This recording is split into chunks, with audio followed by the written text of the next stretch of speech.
Imagine we have a 5 by 5 floor.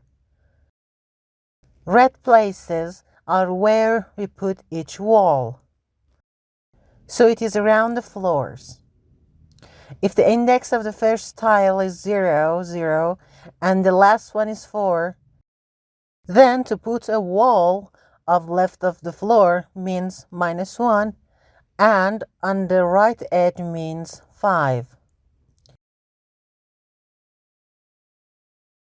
Now we write a function to generate the walls.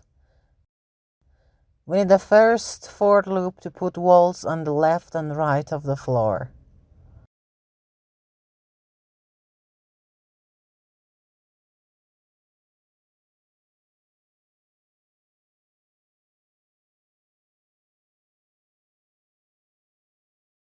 Don't forget to call that in the start function. We also need the wall prefab.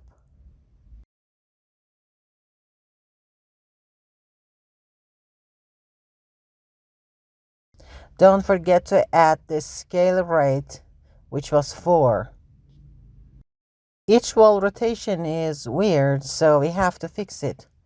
What we need is to rotate it on y-axis by code.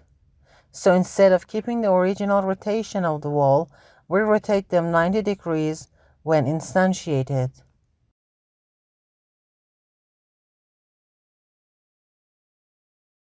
We have other problem here.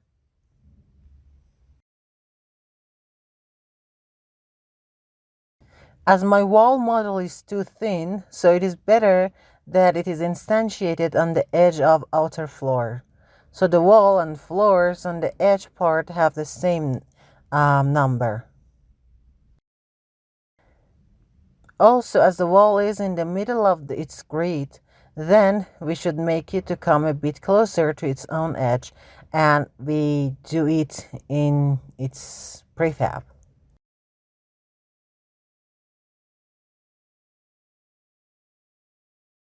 Now the problem is fixed. We do the same thing for the z-axis.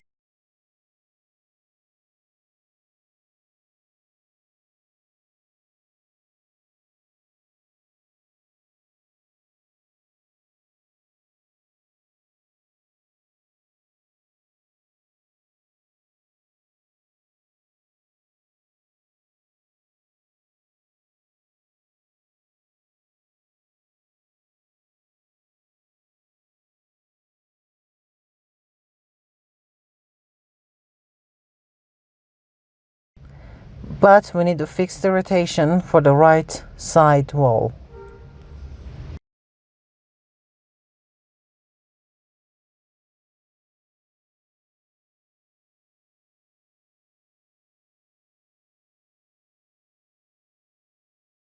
Now it works properly, and we can procedurally instantiate rooms with different height and width. Next session, I tell you how to put torches on the wall.